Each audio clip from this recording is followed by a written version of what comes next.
Hello, everybody, and welcome. I am here today with Anna Begas, and I am so excited to hear about your adventures, Anna, as a sensitive. So, welcome, and please introduce yourself to our listeners. Yeah, thank you very much, first of all, for having me here. So I'm Anna Begas. I am a mother. I'm a single mom of two children. I have a 5-year-old boy and an 11-year-old girl. I'm Dutch myself, and I'm living in the south of Spain since over 10 years.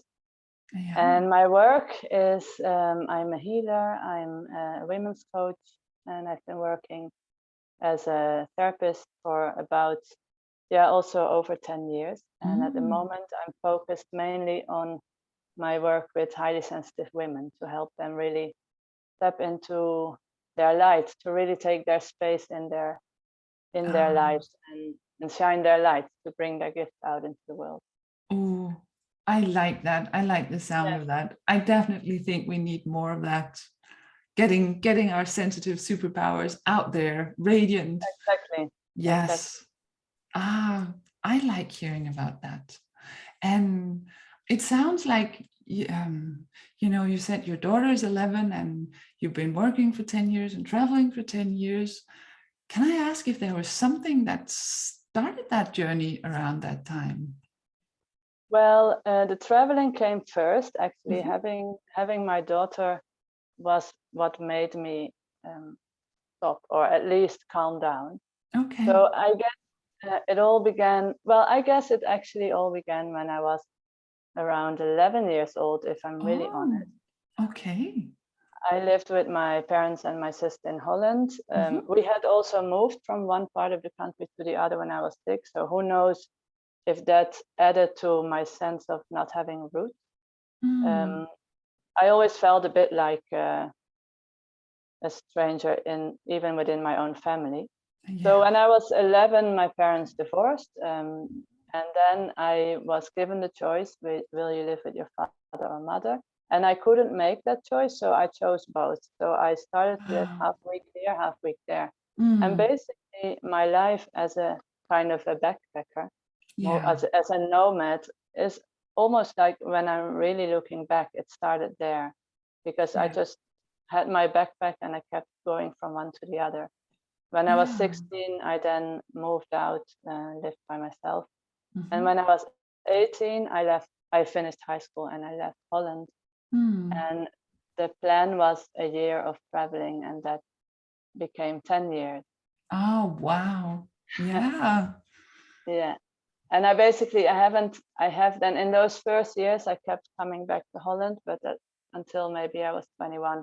After that, I've been out of the country. So I've been more time out of my country than inside, in my life. Oh, wow. Yeah. I can see how, you got started as a backpacker very young, as you say. The feeling of not being able to choose between your parents, was that a sense of loyalty to them, not wanting to choose one over the other, or did you? Yeah. That was, I honestly couldn't choose one over the other, but it was also my empathy of not wanting to hurt either of them. Yes. Yeah. Yes. Oh, I can totally see that as a sensitive child. It's a lot to put on the child, isn't it? Yeah. To let you decide. I mean, it might have been, to do the best for you, that you got to decide, but it is a lot of responsibility, especially when we're sensitive and want to take care of everybody else. Yes. Yeah. Yeah. My sister, she just chose to be with my mother and have some weekends with my father, and that felt, I guess, she was a bit older than me. That just felt good for her, and she was, I think, much more decisive than she just chose, and that was it. And I did feel this huge inner struggle. So that's what I did, basically, not choosing. And then there was a choice in that way. Yes. Yes, that's the way it is, isn't it? Sometimes that Yeah, when we don't choose, life kind of chooses for us. yeah, that's a Or choice as well. Yeah. yeah, it is. So how did it feel to be going back and forth all the time? Well, yeah, I am now a mother, and I also have, yeah, not living. I have two children with two fathers, so I don't live with the fathers. So I'm seeing this now in my own children, no, that Mm, difficulty of, yeah, having two houses. yeah. And how was it for me? Yeah, it definitely was not easy. I did lose a bit of I was also in puberty, so Mm. Oh, I that's did, never easy. But yeah, so I did lose a bit of the sense of who am I, because also as a very sensitive child, yeah. when I was in one house, I tried to be however I could fit in there, and when I was in the other house, I had to be totally different to kind of To fit into fit in. Yeah. my corner, let's say, and to Mm. yeah, to create harmony. No, that's, I mean, I know that is impossible, but that was then my childish mission, to feel harmony. So I was Yeah. looking for ways to behave so that there would be some kind of well-being in my own body. Hmm. And when I was 16, I moved out because, with the help of some Dutch, what do you call them, like organizations, Hmm. because I was pretty lost, and Yeah. what I had lost was yeah, really the sense of who am I actually. Mm. And then when I started to live by myself with the help of some mentors, and I lived in a house with 6 other kids, Yeah. and every day we would have a mentor coming to help us, and Mm. yeah, um, help us with the practical stuff or with any emotional stuff. And so my big issue was, who how do I behave now, because Yeah. nobody is really telling me, or nobody is showing me how I should fit in here. Yeah. So I think that is normally a thing in puberty. No, you're trying to find Yes. yourself, you're Yes. rebelling Absolutely. against your parents and so on. Mm. And so I had that with an extra challenge, let's say. Yeah. I think sometimes as sensitives, we can almost develop chameleon-like skills because, as you said, in one household you had to adopt to or adapt to one set of rules, and maybe there were different expectations at the other place. And I I really resonate with and recognize this feeling of losing this sense of who am I in all this. Yeah, Oh, I think it was not so much expectations put on me. It was more okay. that I had that sensitivity of Mm, trying to, not really knowing myself as, how to say that, like, my sense of identity. yeah. And so my boundaries being very transparent. And Mm, so I was just trying to fit into situations in one house and in the other. And yeah. yeah, later on in life, I have learned that, yeah, part of being an empath or a highly sensitive person, and how to actually feel who I am, no? Yeah. What is my energy, and what is Yes. my energy mixed with someone else, and what does that do to me? And then how do I actually come back to being me? That But of sounds course, as a child, or in puberty, that none no, of that no, is conscious. no. We typically don't have anybody to teach us how to do that, do we? No, No. no. So how did you learn? How did you figure it out? Well, I think really traveling did a big Mm, was very healing for me, because then when I was 18, I thought, okay, I don't know what to study because I don't know who I am, basically. yeah. And in Holland, at least, it's kind of the normal way that after high school you go to university and you do the normal thing. And I felt some rebellion against that. Mm, And plus, I had no idea that in school they told me I could study mathematics because I was good at that, or business, and all these things didn't really attract me at all. no. And so I thought I'll take a year out, and that year proved that I went to Australia and also Mm. New Zealand. And that proved to be so liberating, because suddenly I was in a totally different environment, and Yeah.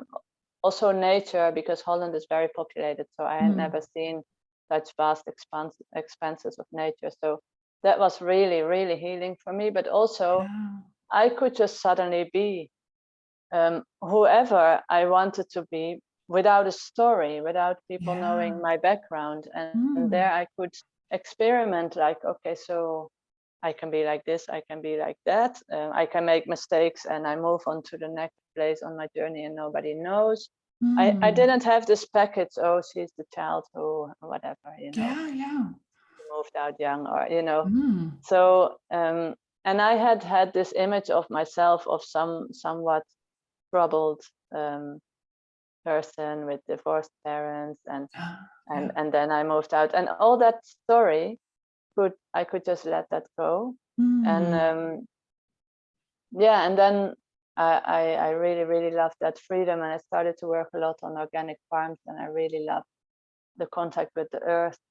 And so after Mm. that year, I tried again to be in Holland, and I couldn't actually really find myself there. So I just, yeah, set my mind to making money and travel again. And like I said, that became 10 years of Yes. kind of Yeah. nomadic living. And I think that there I really found my, um, yeah, a sense of identity. Mm. Um, You got to write your own story then, didn't you? yeah, yeah, Yeah. All right. So that's, yeah. Oh, there's so much to talk about there, but I'm most interested in how all this led to the work that you're doing now. Is there a red yes. thread sort of through the whole thing? Um, well, through my whole life, I guess I've been very empathic. So Mm. I always attracted also uh, friends who told me their problems. And, I've Yes. always been interested. I could understand easily what they're going through, because Yeah. I had, the range of all types of emotions myself. Um, Traveling also really opened me up. Um, yeah, just different cultures, different ways of living, and really seeing the ultimate kind of goodness in human beings, Yeah.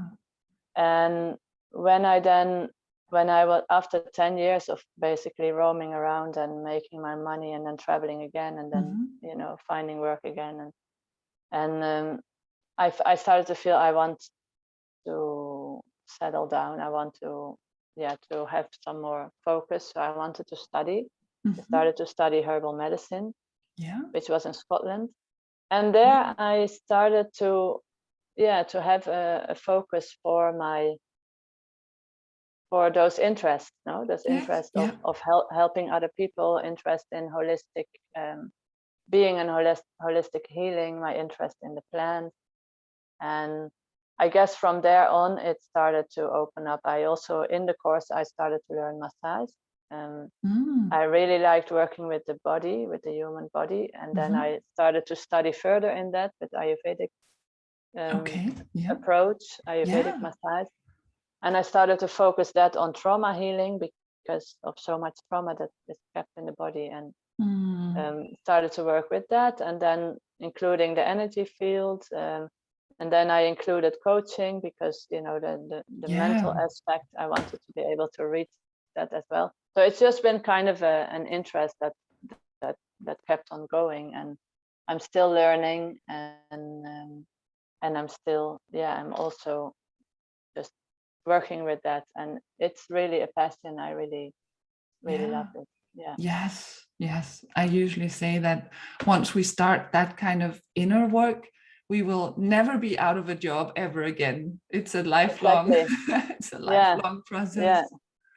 yeah, And it's amazing how life has a way of unfolding and taking us to where we were maybe always supposed to be.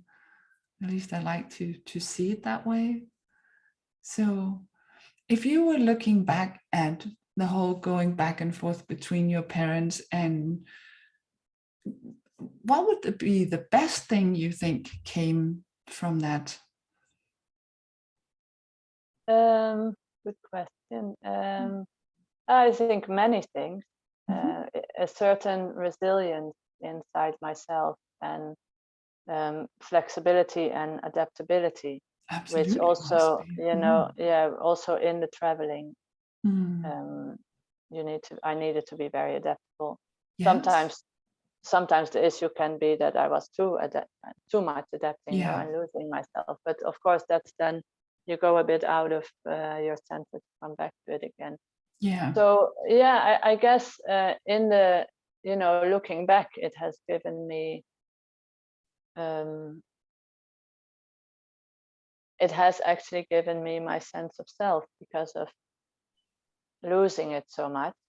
And Oh, yeah. yes, and also a certain, I guess already then I had very strong mindset of I'm just doing this the way I want. And so when I moved out at 16, I often wondered, was that now a good choice or not? But I did it anyway. I did Yeah. that, Yes.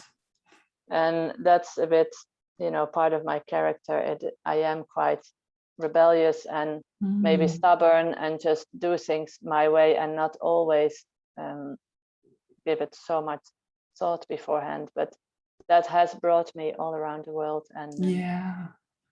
I've obviously I've grown older, and I've kind of a bit more balanced as well. I'm not so just jumping into new adventures because I've got children, and they're very different needs now. Yeah. Yes, that changes things. Yes. Yeah. Yeah. But I like how you're able to take all of your journey and turn it into something that sort of works for you. And as you said, that there's always two ends to everything, isn't there? That yes, you might have had a hard time finding that sense of self, but that made you flexible and good at reading surroundings and adapting. And I also really like what you said about I might have to think how to put that. I'm sorry. This is one of the first time I'm gonna be editing. I think you said. Okay. It was about traveling, and oh no, you said something that I wanted to pick up on. Could be good if we could rewind. Yes. when was it? Oh, it was just in there. It was about, I think, about moving out when you were 16, and how that, no, it was probably the stubborn and rebellious. Yes, that was it. I'm sorry, I'll try to get back on track. Okay. Oh, and I also really like what you said about being stubborn and a little bit rebellious, because I think maybe we need that, especially as sensitives, to make sure that we do get to hold on to that sense of self. Yeah. And I think it's a gift that we can't actually lose that little spark of who we are. It's definitely really a part of my work with sensitive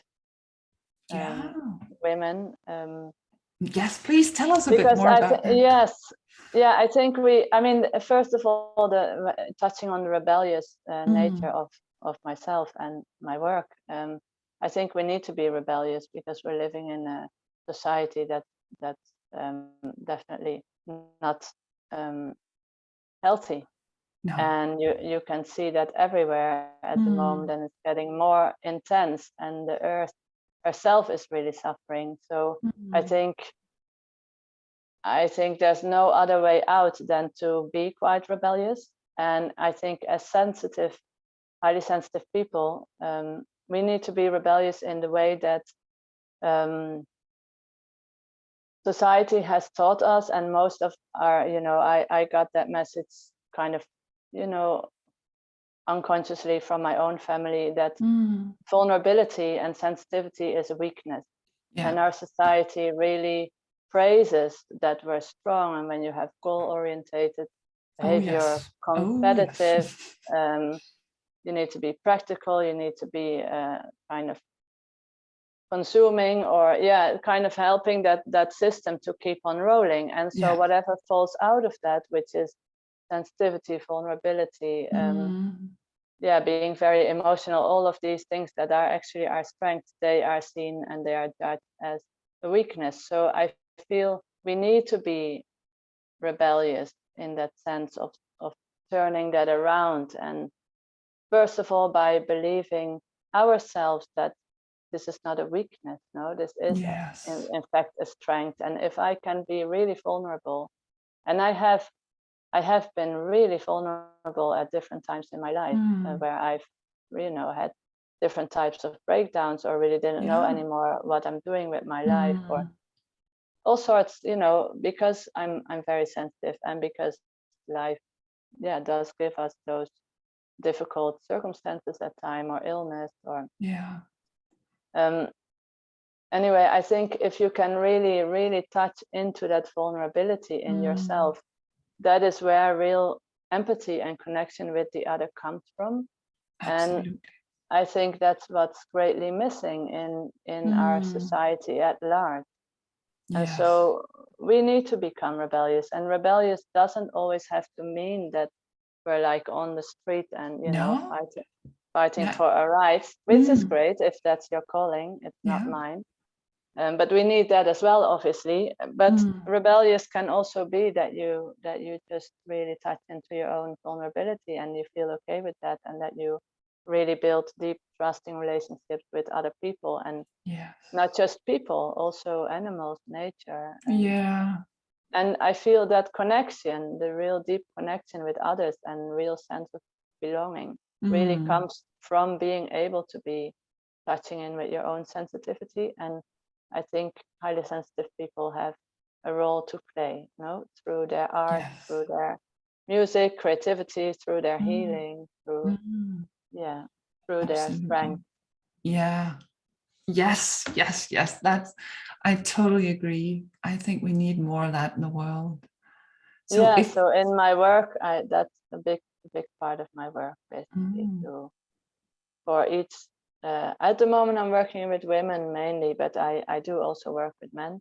But for each highly sensitive soul to be able to bring their gifts out, whatever they are, wherever their sensitivity is, and to get to a place inside themselves where they can really take their space, get over those moments of fear, which there is often a lot of fear blocking us, from past experience, from past traumas, or from the judgment that we've received. absolutely. To gently kind of feel that fear, but do it anyway. I know that's a cliche, but it does work. And to bring out those gifts into the world, because I do believe that the world is in need of that, and that in itself is rebellious, because it Yes. looks nothing like the picture that they're trying to sell us. And my life looks nothing like the kind of perfect picture that you see floating around on social media, for example, of what a good life should look like. Yeah, we don't really fit into the mold. We have to break out of that, but who does? No, Who exactly. does truly fit into that? We all have all the emotions that are available for us, and I know I could never have had that perfect life. It just doesn't suit my character. But it doesn't mean that the way I've lived, or with all the mistakes and all the ups and downs, is somehow less. No, absolutely. And as you just said, nobody fits that mold, and nobody has the perfect life.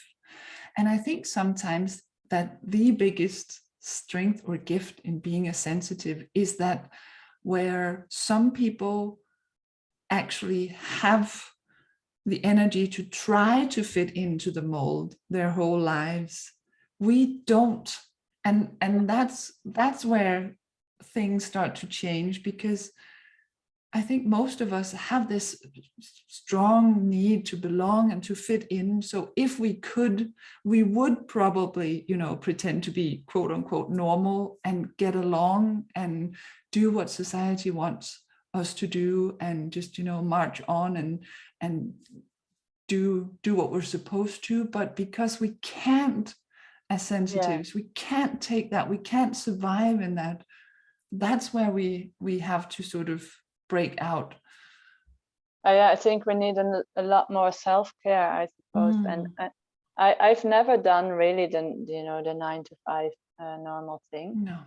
Um, and I have gotten more to a place of peace with, what we call society. I used to have a lot of Mm, anger and a lot of, mm, all that rebellion in me. And yeah, that's yeah, easy to. that's, yes, but Yes. that's less, but it doesn't mean I agree with, Mm-mm. yeah, the way No, things no. are, or yeah, I still feel rebellious, but with a kind of background of empathy for each Yeah, individual's path, no, and yeah, each yeah. individual's life path, and their path, Mm. and so on. A kind of Um, gentle rebellion. yes, well, an inner rebellion, maybe, yeah. Yes, inner rebellion. Yes, yes, I really like that. So, if your work could bring one thing to the world, what would you want your legacy to be? Wow. I don't know if I have like a clear-cut answer. One thing that's calling is Mm. the place where I stand in between humans and plants, Mm. or nature, Yeah. because part of my work is a lot with our connection to nature, and not just nature as we are taught to see it, no, like plants and trees, and they have names, and they're kind of beautiful, and they're also medicinal. But Yeah. I like going a step further, that they're actually alive beings with a Mm. spirit and with a character, and we can contact that being of the plant, and that can we can build a relationship there that's healing. And Mm. so I one of the places I stand in my work is in between humans and plants, and in that connection. That's so And beautiful. yeah, that is where my sense of belonging has really come from, and Mm. where I work with sense of belonging with my clients. Mm. um, so I don't know about legacy, but yeah, I'd like uh, people to have, I like to help people have experience where they can actually contact that magic of the world we're living in, and see that we're living in a world that's it's alive. Everything is alive. Mm.